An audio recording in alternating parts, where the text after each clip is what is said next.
We're going to get started here. Welcome everyone to the Woodrow Wilson School and for our discussion today about the Kerner Report. I'm Julian Zelizer. I'm a faculty member here and in the history department, and I am joined by two of my very distinguished colleagues. First to my right, not politically,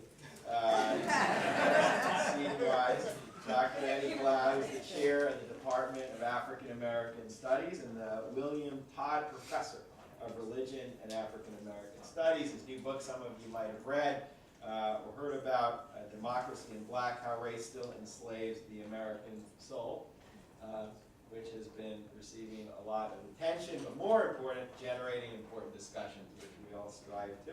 And to my left is Dr. Imani Perry, who is in the same Department of African American Studies, also a faculty associate in the program of Law and Public Affairs, connected here, and the program of Gender and Sexuality Studies. And her new book, which is coming out in the spring, hopefully, which is coming out in the spring, May We Forever Stand, A History of the Black National Anthem, which is really just a remarkable story. I haven't seen the book, but I remember the genesis of the idea, so I urge all of you to take a look. It's coming out with Oxford University Press. So we're going to have a discussion. I'll just say a few words to start us off. About the Kerner Report. This is part of a series with Princeton where we're republishing important texts in political history that aren't simply by intellectuals, that are government reports, social science, a wider range of work. We published Barry Goldwater's book, for example, as a way to understand conservatism. The Kerner Report, the idea of doing this came to me many years ago, actually, before Ferguson, before some of the current debate started. I had been writing about Lyndon Johnson and the Great Society, and I read this pretty quickly, frankly, but I knew about it, and I just thought it would be an interesting text. It was interesting to see the issue of institutional racism in a government report issued by Lyndon Johnson at a point in his presidency. This is in 1967, it comes out in 68, when he's on the defense. Conservatives are regaining power in Congress after the 66 midterm elections. The battle over Vietnam is splitting the party apart, and the report is a response to the race riots in 1967. In July of 1967, two riots, one in Detroit, one in Newark, are the focus of a lot of what we remember, although there were actually riots all over the country, including in a lot of smaller cities and towns, including here in New Jersey, that were shaking a lot of the conventional arguments about how race relations had improved after the '64 Civil Rights Act and the Voting Rights Act of '65. The commission itself is headed by Otto Kerner, who had been the governor in Illinois. It's staffed all with establishment political figures. Johnson puts this commission together. He realizes he has to have some reaction to the riots that had devastated both cities. And a lot of this was an effort to put off the issue, frankly. He wants to respond. Johnson is a kind of torn figure who on the one hand is very aware of the problems underlying issues of race, and on the other hand, he's a political creature who's trying to desperately preserve a coalition he sees as fragmenting. None of the members of the commission come from the Black Power movement. They don't come from anywhere left of the Democratic political spectrum, and that's on purpose. Even the head of it is a guy, David Ginsburg. He's the chief staffer, basically, and he's a real inside Washington figure. So Johnson's hoping to have a report that looks at why did the riots, even calling them race riots, frankly, is an interpretation that was used at the time.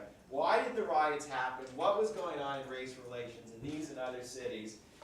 And to propose recommendations. And I have an introduction in this new edition which goes over the history of the commission, the politics. It comes again at a very fraught time for Democrats and for the Johnson administration.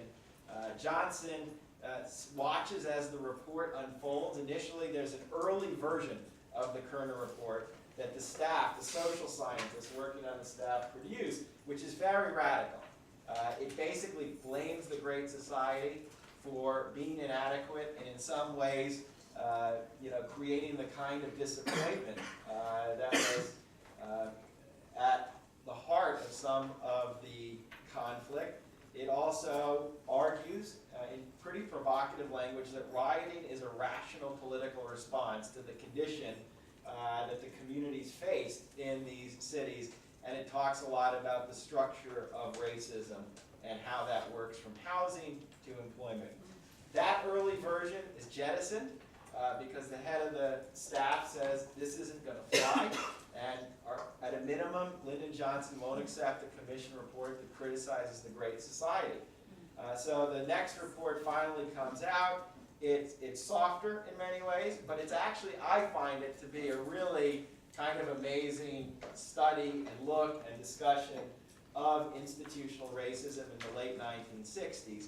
And one of the main themes of the report, the first half is a history of the riots in each city, which it's interesting to see how the history is presented, but also to understand what unfolded. But at the heart of almost, I think, every riot, and this is a major finding of the report, was policing. It was always confrontation with police that the commission says became explosive because there had been so many of these before in the community. That's why the trigger was so quick. And it's a central theme, finally, of what came out of this. And so, as our news unfolded, in some ways the publication of this book, in my mind, resonated even more to really see the roots of policing, criminal justice, and race many decades ago. And the commission's already arguing this goes back even further. They were revisiting a problem that no one had addressed. So that's the report. I'm going to say this before we start the conversation. I'm not selling my own goods here. I urge people to buy a copy, to share a copy, because I really, more than a lot of the things I've worked on, I think this is a text people should be reading now and talking about and looking into because it's incredibly relevant, both because of what's in it and when you read the politics of how we missed out on dealing with it, because politics moved in a very different direction with law and order and the Nixon campaign of '68, which left most of these issues unsolved and unaddressed. So, turn it over to either one. Let's just start with some comments. I can take it. So I wrote a couple of things here. So thank you, Julie, for this. I have the old first edition. I lost my cover. But I have to, my annotations, you know how you move from one book to another, it's very difficult to transition. So it seems only right that we would take up the Kerner Commission report in this moment. Right? I'm amazed by its continued relevance, but perhaps more appropriately, I'm amazed by the undeniable fact, the undeniable way, in some ways. The book stands as a searing indictment of the country's purported innocence. Here on full display for all of us to see are formulations that reveal a clear understanding of the enduring impact of white supremacy on the lives of the black people in this country. Education, employment, housing. Think about education, think about what's happening in Chicago, what's happening in Philadelphia right now. You think about unemployment, persistent double-digit unemployment in black communities, or black unemployment that's twice that of white unemployment. Housing, the fact that the collapse of the housing market has had tremendous impact on black communities throughout this country. But here, in this text, right here, education, employment, housing, a robust idea, a robust conception of the public good, right? Tied to a commitment to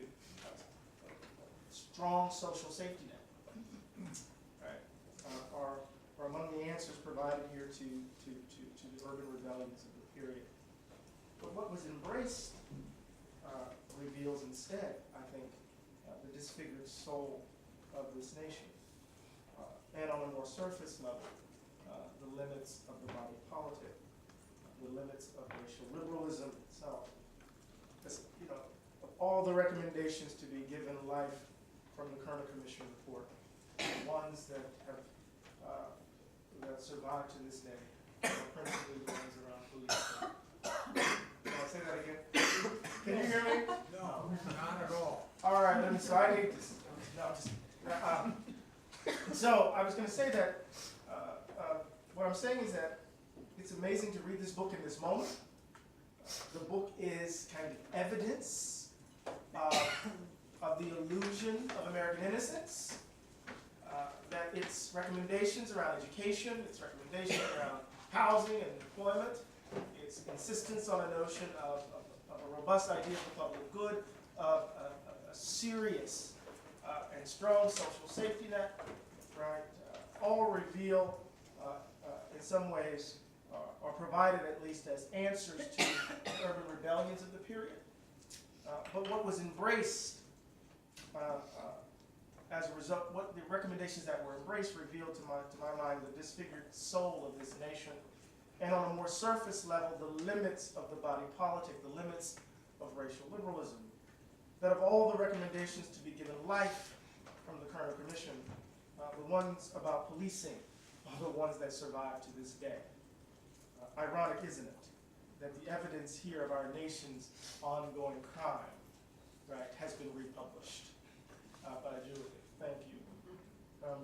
I was particularly interested, and I hope we have a chance to talk about this, in the way history is deployed in the book. There's a section, I don't know if the pagination is different, but chapter 5, there is a section that seeks to kind of place the urban rebellions in the broader kind of arc of American history. And before I read it, my initial thought was that the framing would be shaped by a basic Murdalian approach, that it would be in some way shaped by the American dilemma, right? That 1944 text. And the problem would basically be laid out as a gap between our ideals and our practices, and what we would find in the story, in the narrative, would be a reaffirmation of American exceptionalism, right? I think it's difficult, perhaps, for that frame to have taken root, perhaps because of the geographical location of the rebellions, right? Which prevents the kind of Southern exceptionalism that often informs, right, the way in which Murdaugh is invoked. The problem really is those barbarians in the South. If only they would get their lives in order, we would be okay, right? And we know that's not true. Flint certainly isn't in the South, yes? But I was struck by the content of the history, right? The content of the arc of the story. There's a full sweep of the narrative is a full sweep of white supremacy, its role and place in the organization of American life, right? In some ways, it echoes Judith Sklar's claim, right? That America is this kind of unique constitutional state in the sense that it emerges as this modern constitutional state, that it doesn't really become a democracy until the passage of the Civil War amendments. Right? One might even make the claim that America doesn't really become a democracy until the passage of the Civil Rights Act of '64 and the Voting Rights Act of 1965. So not until the 20th century, right, if we take Sklar's argument seriously. But we see this claim around the Constitution and laws, discrimination and doctrine, right, all the way to the period of Black power in the narrative. And what we see in the story is white supremacy is constitutive of American life. It's not an aberration. It's not an add-on. So this is not our ideals are sullied by our practices that fall short, right? It's a story of cycles of disillusionment, of racial violence on the part of white people. I mean, the story actually suggests that the language of riot is initially the possession, right? Best described, rather, the actions of white folks directed towards black folks. And then we get this kind of story, right? And it's repeated throughout each section about the resistance, right? An account of the resistance by black people, right? And in some ways, I think this echoes the more radical version of the text, where this insistence on the resistance by black people, resistance to white supremacy, situates the riots implicitly, at least, implicitly, as a response to unjust conditions, as a response to the persistence of white supremacy. I was struck by the narrative of declension. It is a narrative of decline, because even though you have cycles of disillusionment, cycles of resistance, where we embrace our principles and then at least we try to address racial inequality, and then we fall short for a variety of reasons. Black power is characterized in a very particular way. And what kept coming through my head as I reread, going through my mind as I kept rereading it, was the way in which President Obama narrates black power. It almost fits neatly, right, in this moment. That's when the wheels came off, right, as it were.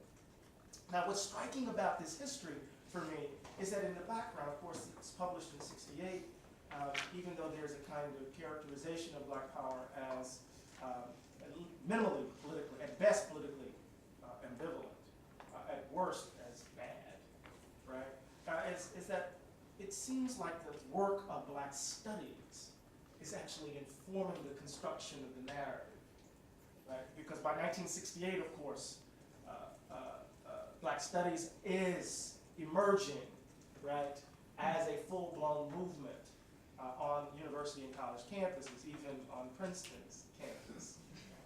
Really? Yes, even on Princeton's campus. And so when you look at some of the folks who they hired, contractors, some of the people who participated in writing, right, certain portions, I was just struck as I looked in the back of the book. August Meyer, Lerone Bennett Jr., Elliot Ruddock, C. Van Woodward, right?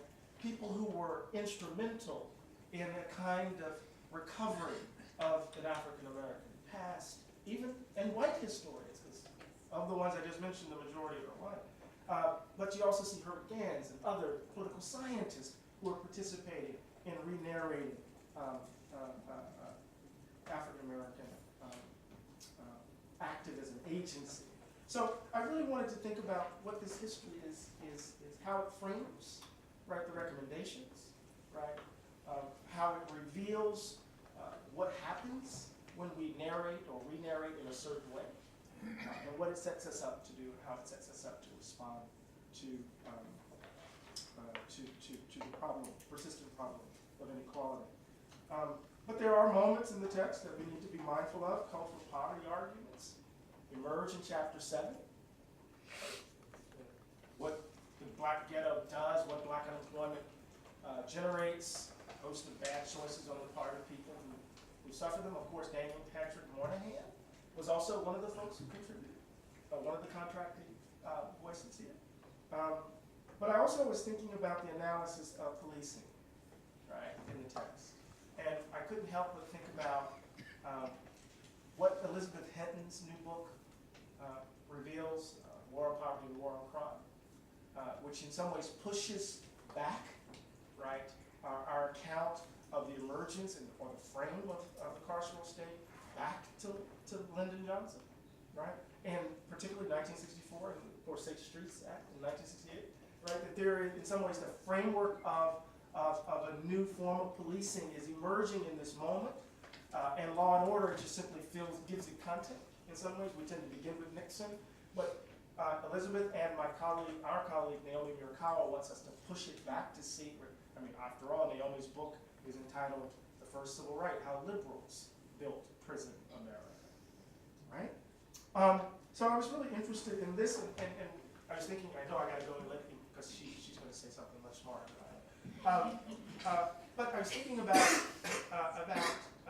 James Baldwin's important work, No Name in the Street, which was published in 1972. But much of it was written over the course of the production of the Kerner Report. And Baldwin actually imagines No Name, right, as a response to the emerging new police regime coming out of the Great Society.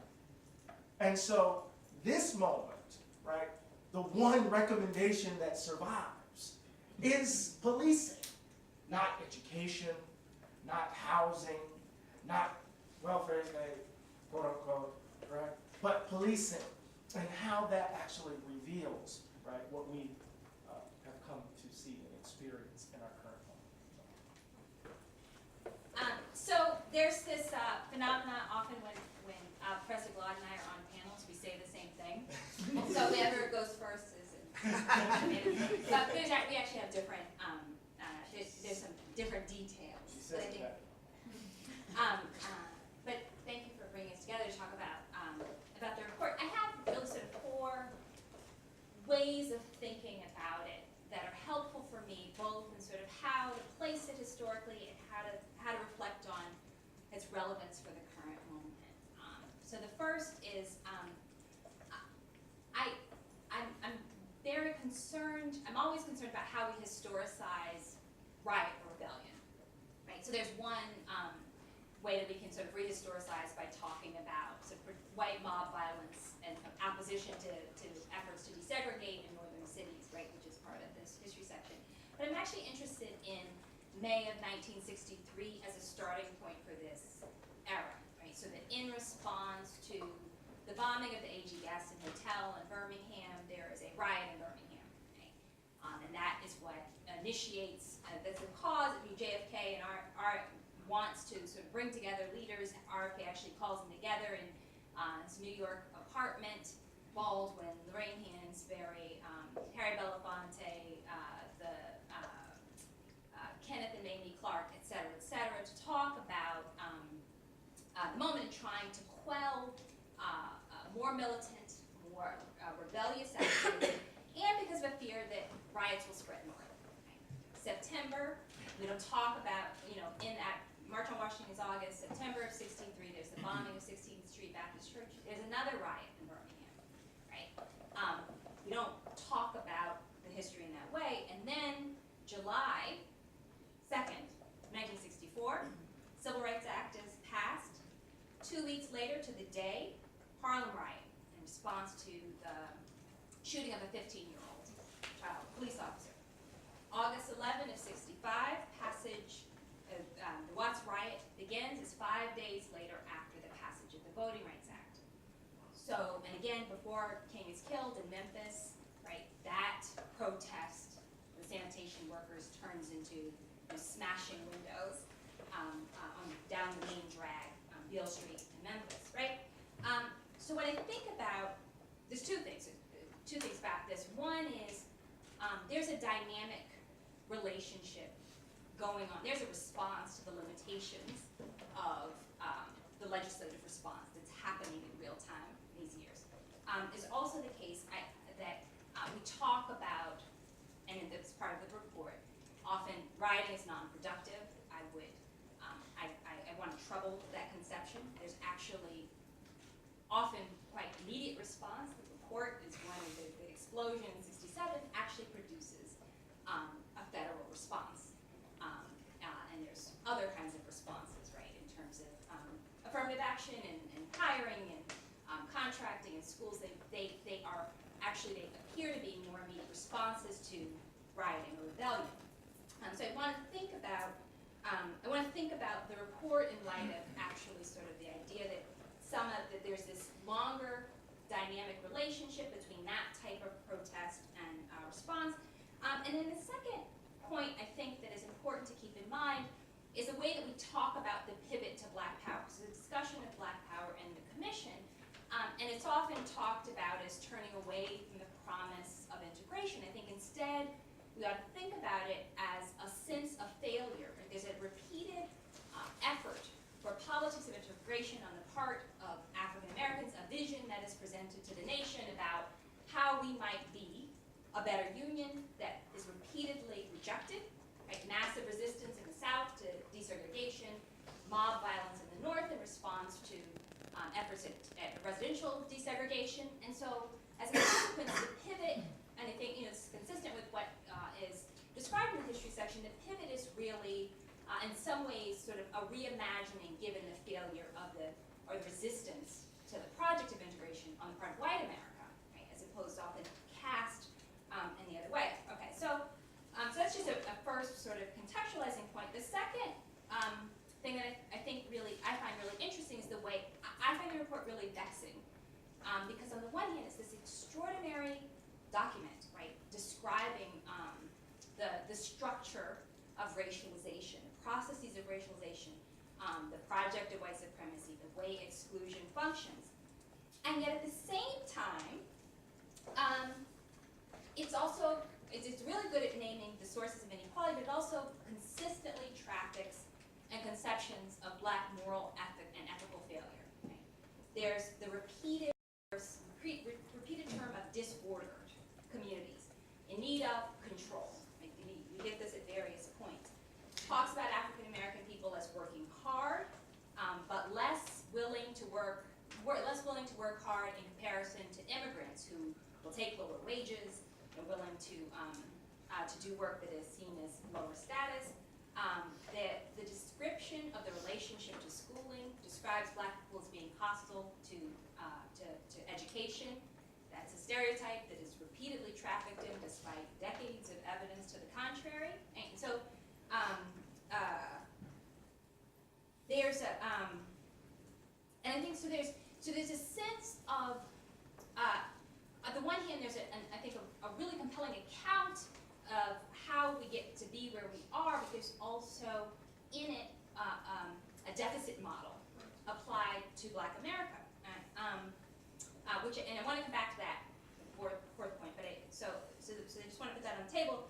The third point is I think it's really interesting for me to sort of situate this in the midst of a kind of complicated political history in 67 and 68, right? So if you think there are members of the Student Nonviolent Coordinating Committee who were working in the Mississippi Delta, who are pivoting towards Black power. Stokely Carmichael is the example par excellence who actually popularizes the term Black power in the midst of James Meredith's march against fear, right? And then goes from the Delta to Lowndes County, Alabama, sort of organizes the Lowndes County Freedom Organization around the question of political participation. They have the symbol of the Black Panther First, right? Black Panther Party, 50 years ago this month, is established on the West Coast. Carmichael joins the Black Panther Party. The same month, February 68, that the report is released, he is named the chair of the Black Panther Party.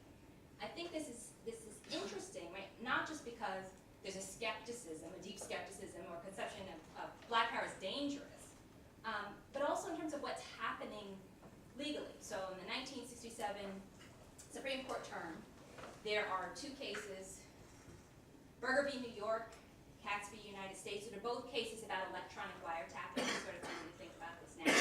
But the court is saying essentially that, look, if you're engaging in electronic wiretapping, that there are protections for people who are engaged, who are in these conversations that the police may be reporting or the FBI may be reporting. They deserve Fourth Amendment protections.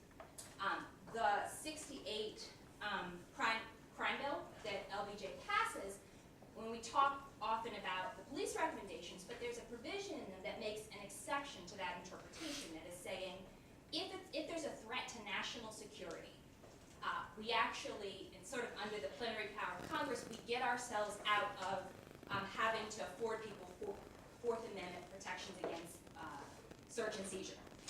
So what happens is it actually, the depiction of riots, but also Black radicalism, militants, nationalism as a threat to national security is part of the logic of COINTELPRO. It's part of the logic of the effort to dismantle this sort of pivot in Black politics across the board, right? So that even King shifts to a kind of international politic.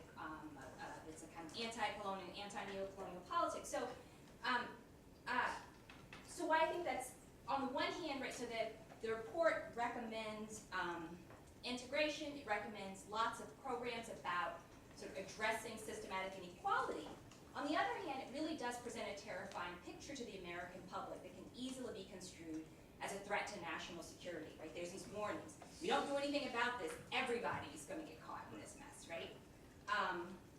And so even at the same time, it's sort of critical of sensationalism in representations of rioting. It also supports an idea that there has to be an intervention into, not just into sort of the destruction of poverty, but into the shift to a militancy, right? And then the fourth and final point is that, I mean, it's connected to this, I think, this observation that Professor Guad made, you know, that in many areas, the things that the report identifies as a problem are issues that we are still confronting, right?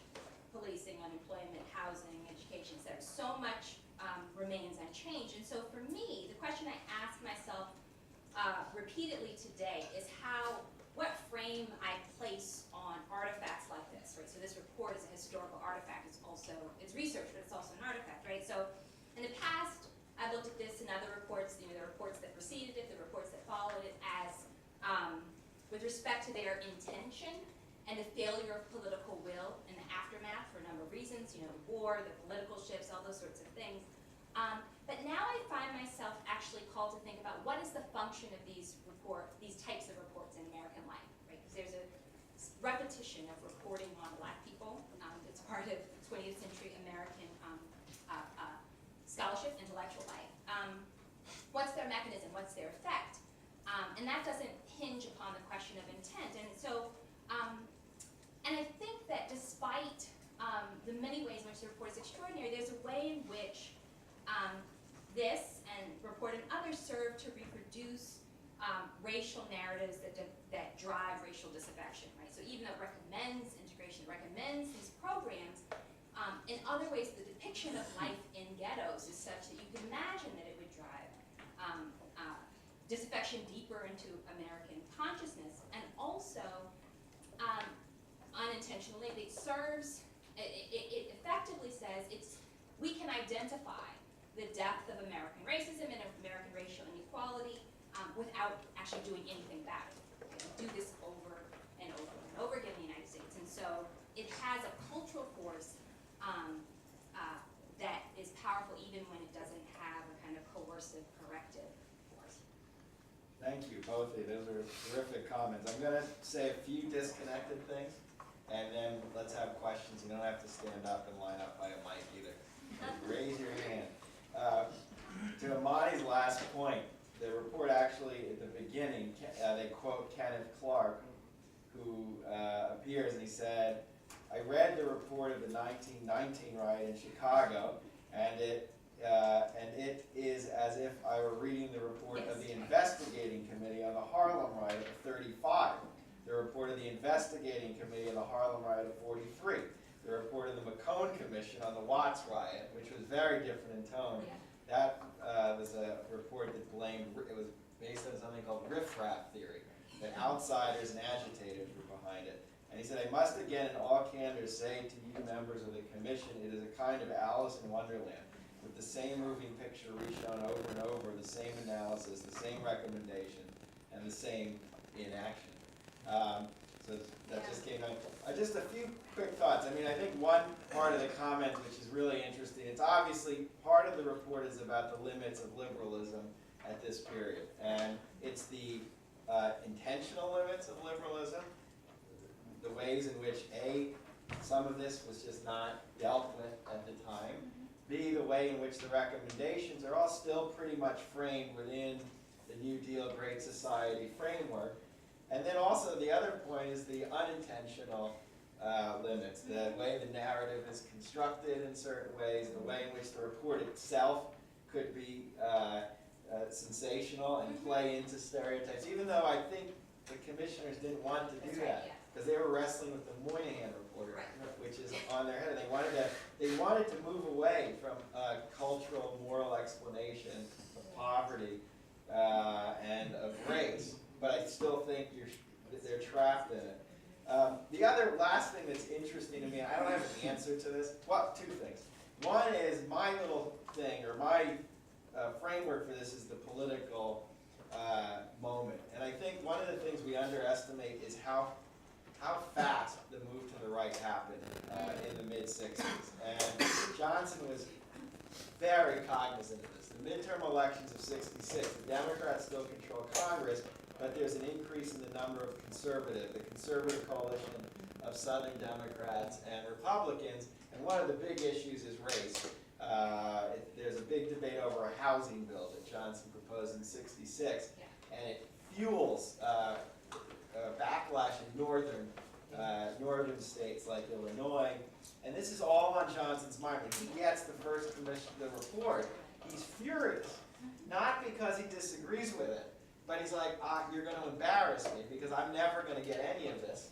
And I'm going to be attacked. And I'm going to look like I'm not in favor of civil rights. He actually tries to quash the report.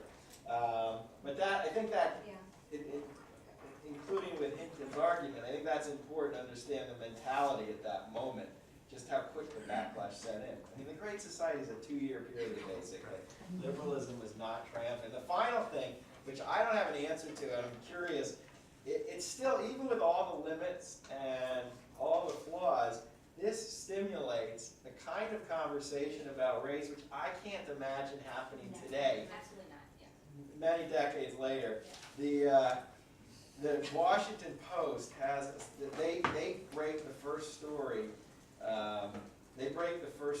on the thing. It's leaked. And the headline is, "Chief Blame for Riots Put on White Racism." And the article says, why did it happen? The Kerner Commission points the finger of blame squarely on what it regards as one of the most fundamental causes, white racism. It is the way white Americans act toward black Americans. White racism has built up an explosive mixture of segregation, discrimination, deprivation in the black ghettos of the big cities. And then some of the language you just read in it, beyond our nation is moving toward two societies, is it's kind of striking that a commission by a Democratic president reported to me, we have that kind of conversation. Even today, I don't know. I mean, it actually, I think, is indicative of How an far? extreme rightward shift, right, of liberalism Yes, in the past almost 5 decades, I right? mean, we can't even imagine Walter Mondale today. right. Absolutely. No, right. To show you, I mean, no less this, Right. to show you the distance we've gone. Yeah. We've come. Like they say, the report says, and then raise your hands, by the way, good questions. The report on the policing says, law enforcement officers were not, quote, merely a spark factor to the riots, but they had come to symbolize white power, white racism, and white oppression in these communities. And that's why it's kind of amazing. I can't imagine, even now, with everything we see, that kind of discussion coming from a government report. This was a best-selling book. The version Eddie had, it becomes a bestseller. It's on TV, they're talking about it. Ron Brando reads He sections. reads sections of it on I can't remember which show. So it's quite a phenomenon. Okay, anyway, yes. Yeah, it seems to me counterintuitive, and I'd like you to explain it, that liberals had a responsibility for what happened. How that, liberals are, seems to me, in favor of that. We're to the left. And yet a couple of you mentioned that it's the liberals who helped to make the society that we have. Could you elaborate on that? Yeah, I mean, the point is really about what are the policy initiatives. So that 1986 crime, I forget the name, I don't remember the name. Right. Safe Streets Act, right, actually fuels the idea of law and order policing, the idea of maintaining order in communities, more intimate, immediate control, identifying adolescents who may go in trouble. So it actually fuels people's entry into the system, although ostensibly, I mean, this is really the point of the problematic nature of the Moynihan Report, which is also sort of in some ways relatively liberal. The idea is we're trying to help these people, but what is the characterization that's at work, and what's the intervention, right? So if the intervention is punitive, even if the intention is good. I mean, I think that so we think about the historical trajectory of the report, what's interesting to me is what is taken out of it and carried forward, right? The progressive pieces of it are not, for the most part, what's carried forward. It's, and that I think actually also characterizes sort of the the policy initiatives. And I think it's always important to think about legislation, federal legislation, as never having sort of singular intent. It's always compromise, right? And so what are the things that can be compromised on are indicative of a kind of ideology of white supremacy that is underneath the entire political spectrum in this period.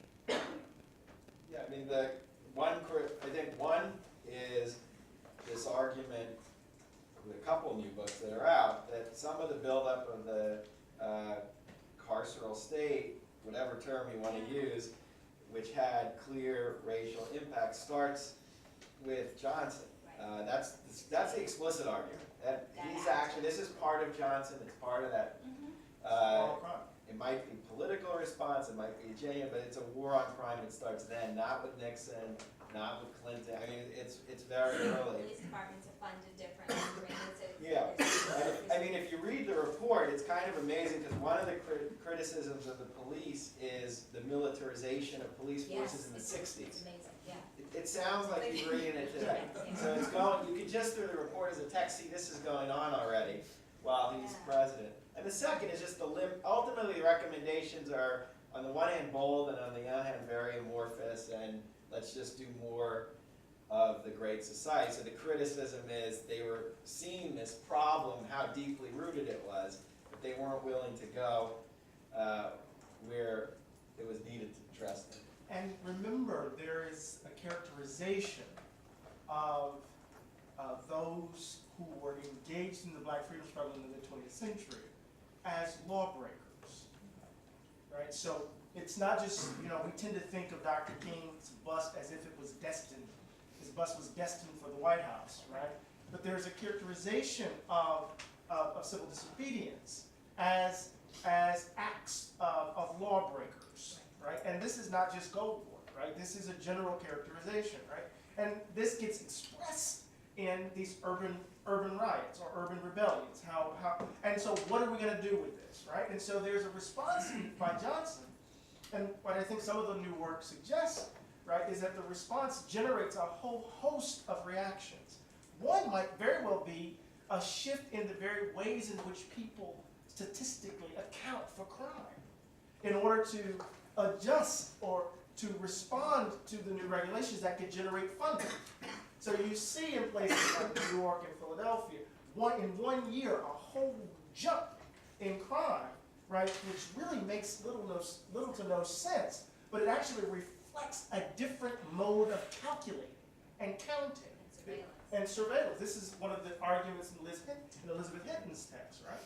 And then, of course, you see responses to this quote-unquote peril that are procedural, and how those procedural responses then put in place the frame that gets filled out by calls for law and order by Nixon, then gets doubled down by the war on drugs, that then gets even amplified by Clinton's approach and the like. And so we go from between 1865 and 1964, we had over 181,000 people in prison, in state and federal jails and prisons in this country.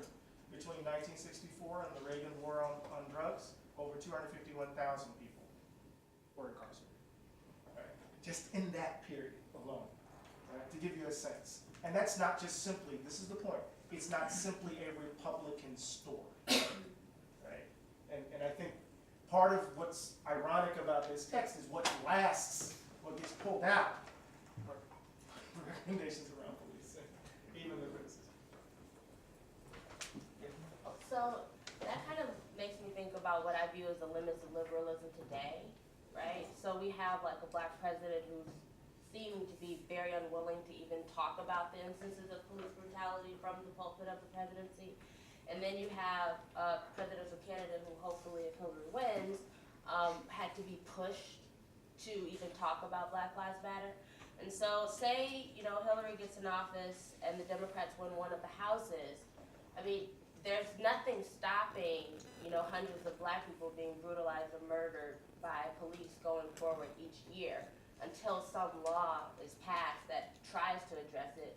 I'm just wondering what you all see for our future in terms of dealing with this persistent problem. Because the commission report, I wrote about this in my policy memo for Princeton, was they noted that police brutality exacerbated the intensity of the riots. And that's exactly what we're seeing right now. Like, we have all of these crises happening in the Black community where policy has not dealt with any of our issues under this first Black president or previously.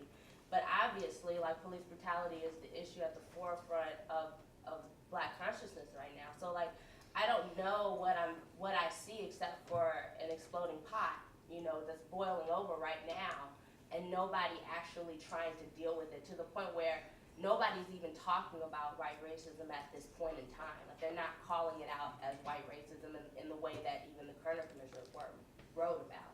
So I'm wondering what you all foresee going forward. If I know you're not prognosticator, but like, what do you see some of the challenges, you know, happening after this election, like post November 8th?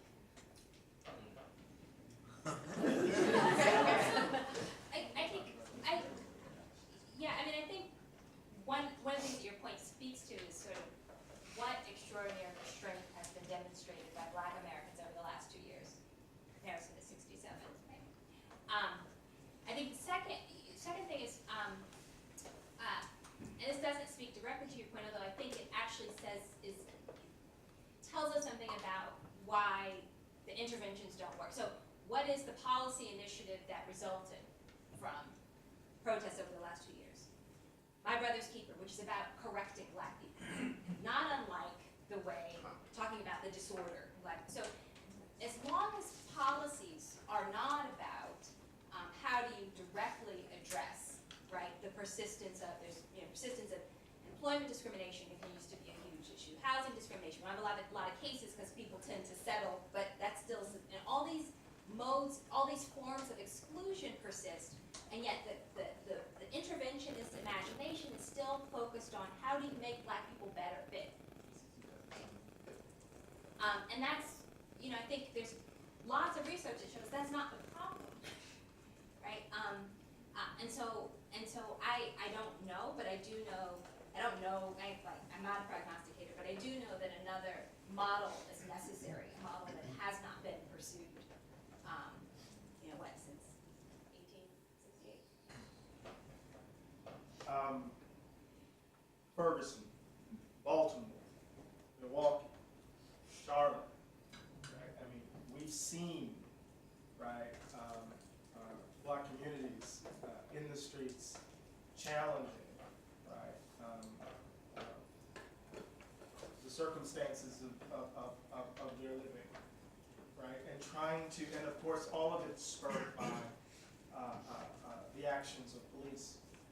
And what's interesting, and I think Professor Perry has just laid this out really clearly. So in other words, right? I mean, we talk about Detroit, we talk about Newark and Detroit, we talk about Watts, but I just named things that just happened right here, right now, right? And Milwaukee was this extraordinary, and Ferguson, both were these in Baltimore, and Charlotte, are these extraordinary moments, right? To kind of, in a very condensed way, account for all of the things that are laid out in the Kerner Commission report. Milwaukee is one of the most segregated cities, right, in the U.S., where all of those things, I mean, it was like a petri dish of the problems, right, that confront certain communities in our country. But what we have, and I want to echo a point by Professor Terry, is such a radical assault on the radical imagination that we can't even begin to imagine how we respond to it, to these issues outside of,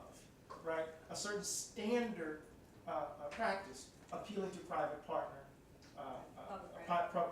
public partnerships, right, appealing to personal responsibility, right, not really trying to account for structures. And if you do, you have to do it in the language of equivalence, right? And that is to try to talk about the material conditions of Black life alongside white resentment, as if those two things work together, right? And as long as we are caught within that frame, we can't really get to this. So what do we expect? What do I expect November 9th? The genie's out of the bottle, right? what I expect November 9th is that Hillary Clinton will be elected the President of the United States, and she will find herself pressed between an activated left and a resentful right. And we will be in the streets. And the politics will be at a heightened level. And Republicans will be trying to figure out what has happened to them. Yeah, I think, I don't disagree with any of that. I'm just looking as they speak on this section on policing, which is, the police, this is what they write in the commission report. The policeman is the ghetto, in the ghetto is the symbol not only of law, but of the entire system of law enforcement and criminal justice. As such, he becomes the tangible target for grievances against shortcomings throughout the system, against assembly line justice and teeming lower courts, against wide disparities in sentencing, against adequate and correctional facilities, against the basic inequities imposed by the system on the poor, to whom, for example, the option of bail only means jail. The police is the ghetto, in the ghetto is a symbol of increasingly bitter social debate over law enforcement. I mean, the lesson I took from the book on Lyndon Johnson that I wrote, I'm never optimistic that politicians will act on their own. And the story of Lyndon Johnson, early Lyndon Johnson, is of this heroic wizard who understood how to exercise power, and it was about whether he was willing to use that power. Will Hillary Clinton be willing to use that power to do bold things? And when I studied it, the more I kind of went into that book, the more I found out that the Johnson-centered focus really missed just the enormous impact that the movement had, not just on public opinion, but on congressional opinion. And that was the heart of why there was progress early on legislation that was very radical. We often discount the '64 Act or Voting Rights Act compared to what we didn't get. But at the time, Martin Luther King was a lawbreaker, and then there was that perception of the movement, and this legislation was, in the South, it created a toxic culture, and it worked, but I believe the Black Lives Matter movement will be the heart of the solution if there's going to be a transformation of legislative opinion. It has to be also in Congress, I think, because Hillary Clinton won't move on something, if she's president, that isn't going to work and where there's no space for that. And I think you're going to have, parts of the Trump campaign have been pretty ugly on race relations, and that will be out there. That is now part of the landscape openly. It was always part of the landscape. I mean, I think what's remarkable is how it's gained legitimacy at the very top of the ticket, and these groups. So that's going to be difficult to navigate, even if Hillary Clinton genuinely wants to try to get on, the punishment of police, and imprisonment of police who are caught doing this. So it's going to be a movement that would only be able to do this. So again, I want to just emphasize, there's a strategy in the streets that has to be implemented, has to be effective. I think it's going to happen because what we do know is that the current frame of speaking to police, and addressing police brutality is in some circles entirely too narrow.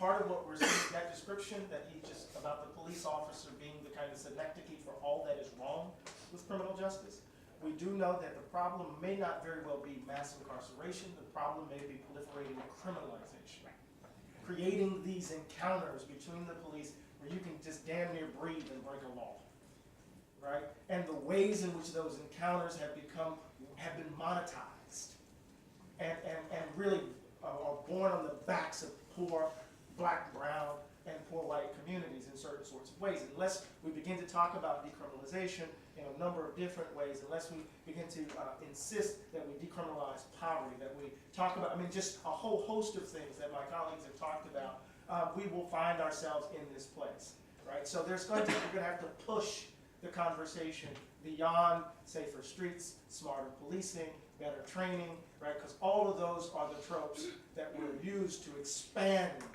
right, policing in communities that have, in some ways, resulted in the conditions that we find ourselves in. And just as a small aside to that, I think one of the things that has to shift in some dimensions of the current movement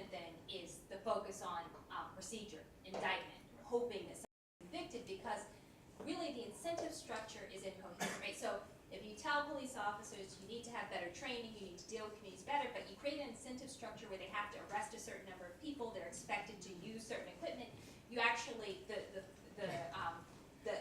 what you actually are insisting that police officers do is precisely what they're doing. And I think there's a tension between saying we want police officers to be kinder and gentler, and you get promoted if you do X, Y, and Z, right? And sorry. No, I mean, the part of what the report conveys, obviously, is that in the section I read, even the police, what a police person symbolizes in a community is ultimately going to be very important to their authority. Yes. And so part of this has to come from within, I mean, I think you need bold people within the police, world of policing, not simply on social justice, but also practically understanding that their own authority will diminish if this continues, and these videos continue. And I do think we've reached a different kind of conversation than we were 10 years ago even. Absolutely. And so you need, that's where it can't just be with the White House and Congress That's either. right. I don't know if it was here and there, a few more, yes. My question is going to be easier than the last one, because she asked you to have a crystal ball. I'm asking you to go back. It's the mid-1960s. You are the Johnson administration. Given the overt racism of the time, given the political realities of the time, what would you do then? It seems to me that that's going to be That's what So, you know, that's hard, it's hard to do. I mean, if the argument that in response to if part of the argument is correct, that Johnson escalated the war on crime in ways that ultimately he couldn't control, even if he didn't do it for the intention of what happened. He didn't see the war on drugs coming as it unfolded. That I could tell you that was a bad decision.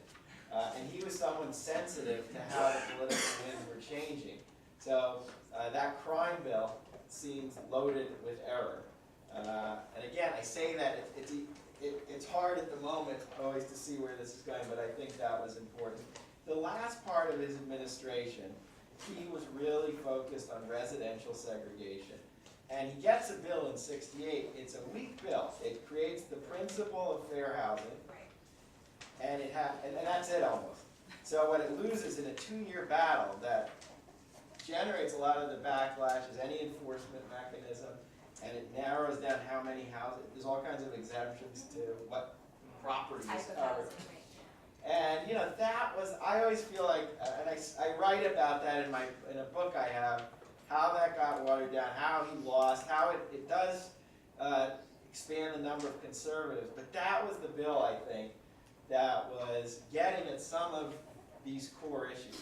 And that was I don't know, I think that's the unfulfilled, one of the major unfulfilled parts of that period that I would say, if we could go back and do it again, the original muscular vision of really ending residential segregation would be a huge accomplishment.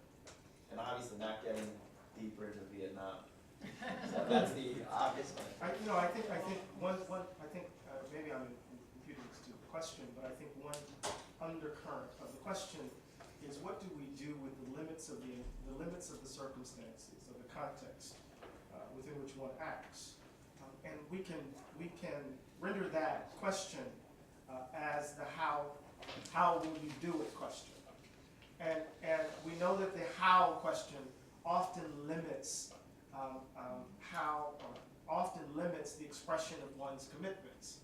So, an example in our contemporary moment, Bernie Sanders articulated a set of values that animated a whole host of policy positions, and the response to those policy positions was, how will you do it? This can't be done. So, you have a value that all people should have decent health care, that every human being should be able to have a living wage. And these are values that we should articulate. and that I think that should be expressed. But we can't even express them because the how question prevents their articulation. So what does it mean when we begin with, we have a racist society, and the fact of the matter is that because we're racist, we can't introduce these issues, right? Because we will trigger the racism of a large number of Americans. In that very formulation, we confirm how sick we are, right? How deeply and profoundly racist we are. Because we are constantly limiting, right, the expression of our values, the scope of our politics, because we're afraid of triggering racism out there in the body politic, which is in fact an explicit acknowledgement that it exists and that we want to leave it alone, that we want to navigate it as opposed to uproot it. So that's a very abstract claim that isn't about politics, but it's certainly a way of noting the limits of our politics, and it's certainly the limits of racial equity. In talking about how on the federal level we can address this, we have a very localized police system. There is no overarching body that oversees police departments across the country. So what ends up happening is the Justice Department comes in, they do an investigation, and the police department ends up under federal oversight. So how do you propose or imagine that a national level reform of asking police departments to fulfill the revenue that isn't coming from taxes anymore, or that they then pursue by minor traffic infractions and pulling people over and things like that? How do you pursue something so vast with police departments that are extremely localized and policies that are implemented on an extremely local level? And how would you address that challenge, that we don't have something like Scotland Yard or the RCMP where there's an overarching body that implements police policy, because we have very localized police departments? Well, one of the great stories of the civil rights era is the way in which hospitals and a lot of schools were desegregated because the federal government basically they would withhold federal money from institutions that were violating civil rights practices. Hospitals after Medicare are rapidly desegregated because of that, more than anything else. And it was also a kind of very decentralized system, local system. And in the South, there's great studies of how this when money's at stake, local government will respond. And so you have that, I still think, is a tool with local and state government. There's a lot of federal money coming their way, and it's something they could use as leverage, combined with civil rights violations that the Justice Department can prosecute. And there's a tipping point with how much evidence do you need about what's happening. And so those are the two tools beyond creating a Scotland Yard that are not only doable, but they've been done with other institutions back in the 1960s. I would just add that in fact, I mean, you can withhold federal funds, or you can actually stop making block grants contingent upon things like the number of people arrested, or right. So there's a way in which, or giving police departments military equipment, right? So there's actually multiple ways, because again, it's incoherent, right? Saying, fix your local police department, but we're actually going to fuel all of the ways in which it's violates basic rights. We're almost out of time. We can take another question right here. I thought we were done. Sorry. So it seems like in the news there's a lot of doom and gloom and things are terrible, but it seems as though there's always been steady improvement. Is there anything that's changed since the 1960s? Is there anything in race relations that has gotten better and maybe we could continue a little bit more to improve upon?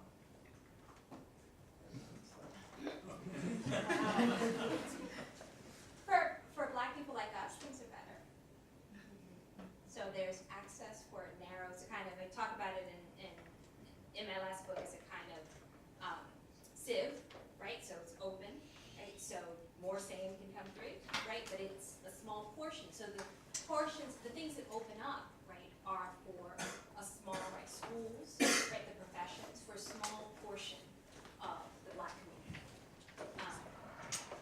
think, I mean, I find that, and that has everything to do also with the economic order, right? So I find that, I mean, useful for subcategory, but insufficient. My answer would be the Voting Rights Act of 1965 was a huge Oh, improvement, yeah. a sea change. It's been gutted now, and it's Yeah. under threat Yeah. by states that are imposing voting restrictions based on false claims of voting fraud. It can easily be fixed. There's in fact legislation that has been put into place. That is progress that has been reversed. It hasn't been overturned. We're not where we were in the 1940s and 50s. But for me, that still stands as one of the greatest achievements with progress. And it's a lesson, or it's not a reminder, it's an argument in terms of why what's happened in the last few years on voting rights shouldn't be tolerable and needs to be fixed immediately. And we shouldn't think that describing contemporary conditions amount to denying substantive progress, right? So in my own work, I talk about the value gap. And you know, we talk about the achievement gap and the empathy gap and the wealth gap. But I think underneath all of it is something much more fundamental, and that is in this country, there is the fundamental belief that white people matter more than others. And that belief animates our social, political, and economic lives. And it animates our lives in very different ways under different material conditions. So in the context of slavery, we reconcile the principles of liberty and freedom with the institution of racial slavery. That's the value gap evidencing itself. In the context of radical reconstruction, we try multiracial democracy, and then what we get in response, we get convict leasing to build places like Birmingham and elsewhere.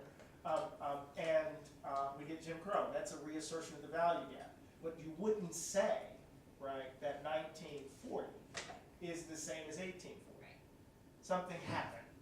So there's progress, but the value gap still obtains. So even with the election of Barack Obama, right, that's a breakthrough for a certain sector of black folk, right? It's a breakthrough for the nation in some ways, right? But what do we get in response? We get the vitriol of the Tea Party. We get a wholesale attack on voting rights. We see the deteriorating material conditions of the most vulnerable in our country in the last 8 years. That's not reducible to the last 8 years. So part of what we're suggesting is kind of trying to keep track, right, of how the value gap continues to animate, right, our life work, right, and that's not it's not just gloom and doom. It's not denying that, you know, because I'm at Princeton, my dad couldn't be here, right, and at the same time that I'm at Princeton, there's something happening in Trenton. But more importantly, there's something happening down Witherspoon Street, okay, that we have to be mindful of. Could you come back to the residential segregation question and maybe address how under Johnson actively courted the private sector to enter housing construction, and how that the existing real estate and tax system might also be part of the continuation of racial segregation in residential? Did you want to say something? No, I was just thinking about my colleague, Keandra Yolanda Taylor, who's doing some amazing work on private-public partnerships with regards to public housing in Chicago that really makes this point really well. She's discovered an amazing archive that shows exactly how this plays itself out. Yeah, I mean, I also think the limitation of sort of a commitment to protecting non-discrimination in housing couldn't address, right, decades of disaccumulation, right, and it also couldn't address that. So we have the federal government actually sort of saying, right, Federal Housing Authority saying, these homes and these places are not valuable, right, and therefore it's harder to get a mortgage, and therefore multiracial neighborhoods are actually a bad investment for white people, right? That actually gets reproduced even after that's no longer policy, because housing values are based upon what people will pay for them. So you have several generations learning that actually this will be my home will be worth less if I live around these people, right? That continues to be produced even if there's no longer sort of a formal process by which it happens, so that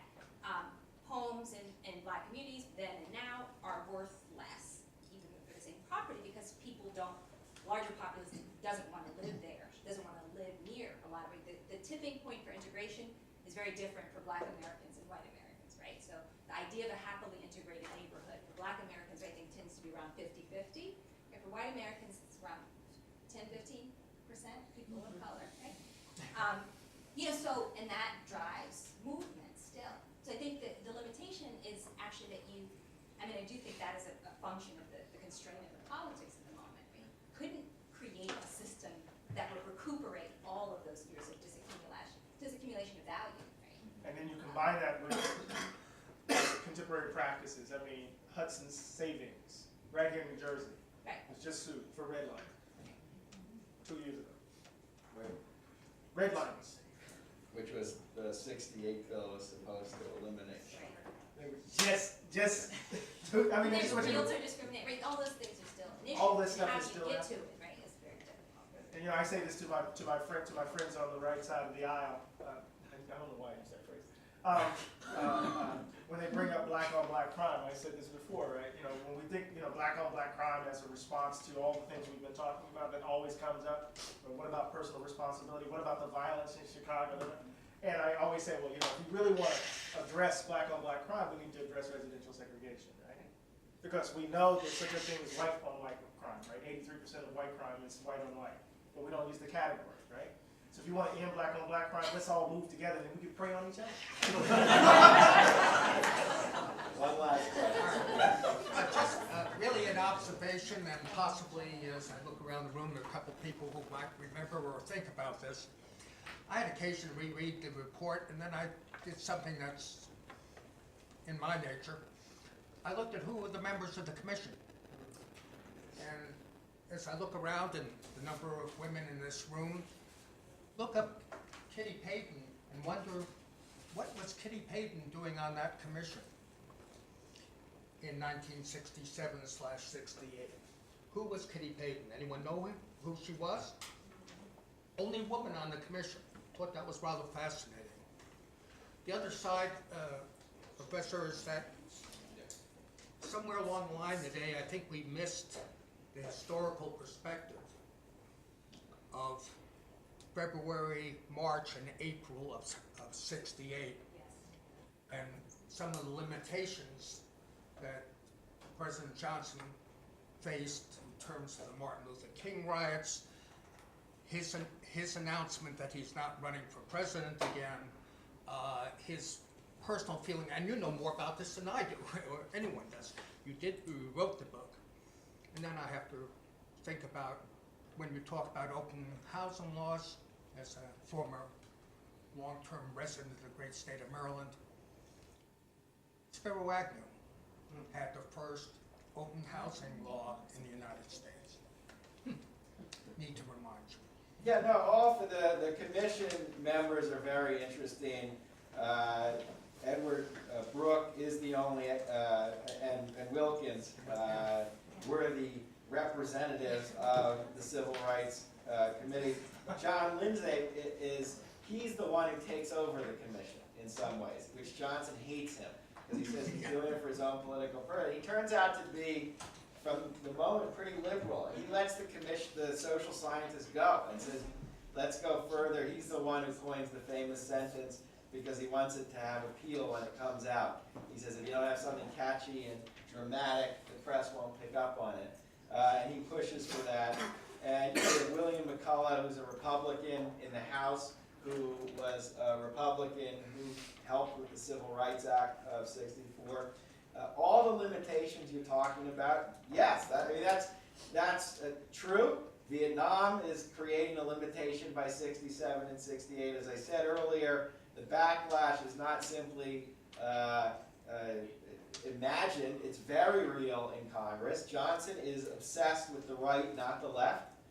There's one quote where, this is in, I can't remember, it's in '65 or '66, one of his advisors says on Vietnam, not on race, there's these teach-ins going on in the college, and we have to be careful, people are getting upset. And forgive my language, but he says, I don't care what those little shits on the campuses do. The great beast in this country is the reactionary right. And he's seen that come true. And actually in '67 and '68, after the midterm elections, he he's locked into this big battle with congressional conservatives over spending, because they're saying if you want to pay for Vietnam, you have to cut the budget, domestic spending. And he'll lose that battle. By 68, he'll accept that for a tax surcharge. He won't dismantle the Great Society, but he'll cut it. That's the mentality he's in when this happened. I don't think that explains everything on the limits of how he would deal with race relations. I think in the best of times, he was blind to a lot of the things we were talking about, or unwilling for the, you've stated it very well, where the political logic from the beginning defines what you're even willing to talk about. And so you're ultimately trapped by a backlash before it even happens. And I think that's another part of him. But that context is certainly crucial, and you know, as this is happening, he's decided he won't even run anymore. So who was the woman on the panel? Huh? Who was the woman on the panel, and why was she there? Well, he's the key.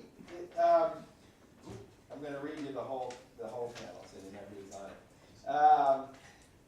William McCullough, Fred Harris, Edward Brooke, Charles Thornton, who's a business guy. Who's a business guy who is there literally to conduct surveillance for Johnson.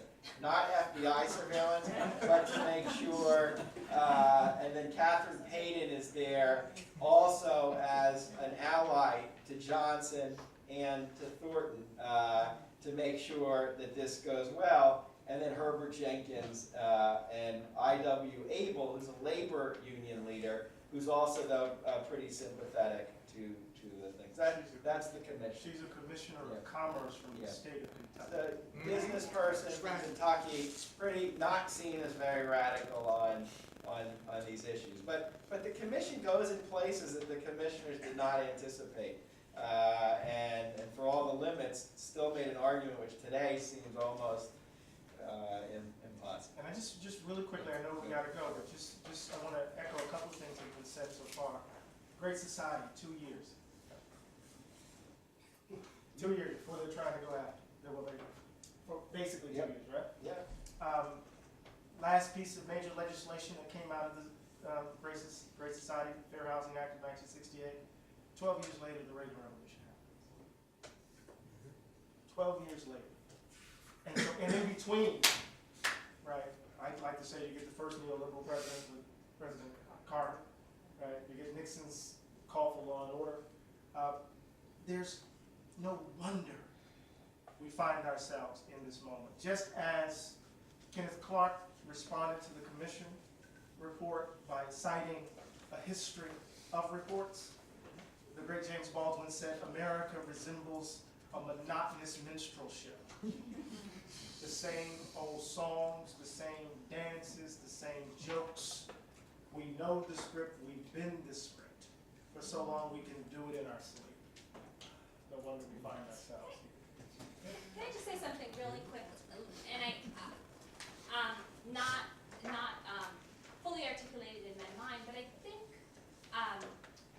we have to sort of, as we do an accounting of these historical moments, we have to avoid a tendency towards hero worship in the thicket of a very complicated landscape, right? So giving a full accounting of the Johnson administration, right, or Congress in the period, or the political landscape, including limitations, is not it's not an attack on Johnson, right? It's not an indictment of him as much as it's I think it's a thoroughgoing description of what the landscape is, and what we do that because without that, right, you have, I mean, that's part of the process of retrenchment, right? It is the failure to give an adequate accounting of why the failures happened previously. What are the gaps that are always still that allow retrenchment after every moment of racial progress to fall in place? And that's kind of the point of the report. In fact,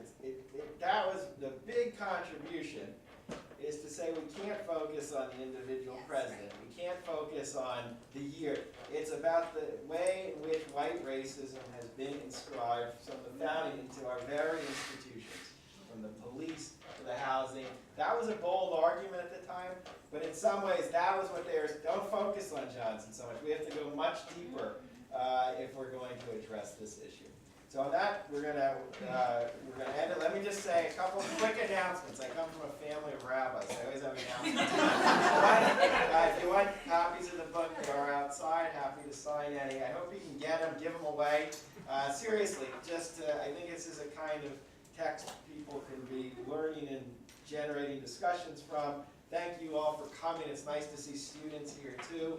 I want to thank my colleagues. This is why it's, one of the reasons it's great to teach at Princeton is you're in constant conversations with the Eddies and Imanis of the world, which is terrific. And if you're interested in all this, tomorrow I'll be having a conversation with Robert Schenken, who wrote All the Way, the play and the film, with Bryan Cranston. And we're going to be talking about the Civil Rights Act of '64, how he deals with that in fiction and what it says about the politics